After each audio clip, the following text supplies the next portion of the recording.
यह डिक्टेशन 80 शब्द प्रति मिनट की स्पीड से होगा। डिक्टेशन 3 सेकंड में स्टार्ट होगा।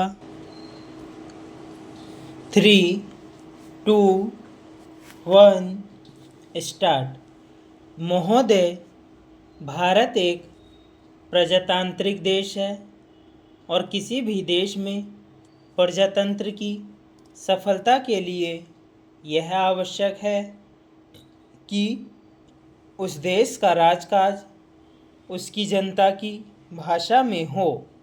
इस उद्देश्य से और राज्यों के बीच संपर्क भाषा की भूमिका निभाने का उत्तरदायित्व भारत की संविधान सभा द्वारा 1950 में हिंदी को सौंपा गया, क्योंकि यह देश के अधिकांश लोगों द्वारा बोली और समझी जाती है तथा इसके साथ भारत की धार्मिक, सांस्कृतिक और राजनीतिक परंपराएं जुड़ी हुई हैं।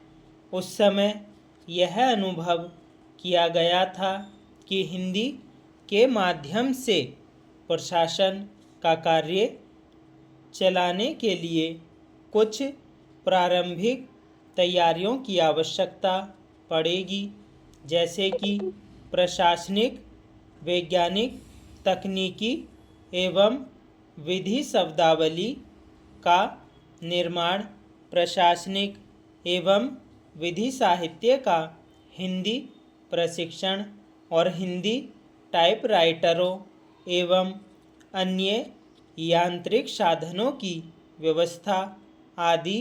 इस बारे में सरकार ने विभिन्न कदम उठाए हैं और उनका परिणाम भी अच्छा निकला है। इसके साथ यह भी अनुभव किया गया था कि हिंदी को सरल भाषा बनाया जाए।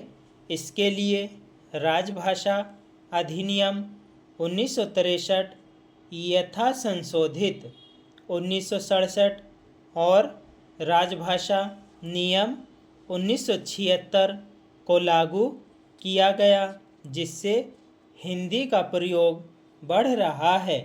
अधिकतर हिंदी में प्राप्त पत्रादि या हिंदी में हस्ताक्षर किए गए आवेदनों के उत्तर हिंदी में ही दिए जाते हैं। हिंदी शिक्षण योजना के अंतर्गत हिंदी भाषी सरकारी कर्मचारियों को हिंदी में प्रशिक्षण दिया जाता है।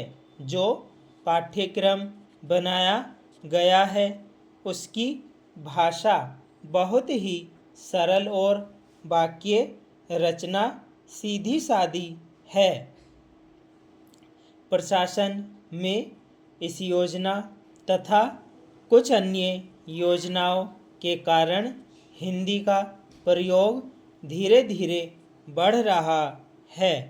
सरकार ने हर वर्ष हिंदी के प्रयोग को बढ़ाने के लिए एक वार्षिक कार्यक्रम बना दिया है, जिसके अंतर्गत निर्धारित लक्ष्यों की प्राप्ति के लिए सरल भाषा का होना और यांत्रिक सुविधाओं का दिया जाना आवश्यक है।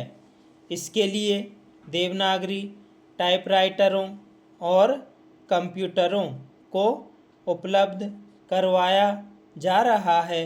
हिंदी कार्यशालाओं और अन्य कार्यक्रमों का आयोजन किया जा रहा है।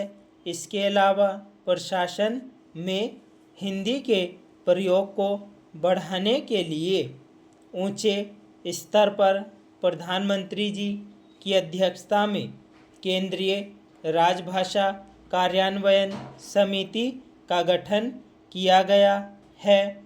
हिंदी सलाहकार समिति बनाई गई है। बड़े बड़े नगरों में नगर राजभाषा कार्यान्वयन समितियां बनाई गई है। स्टॉप।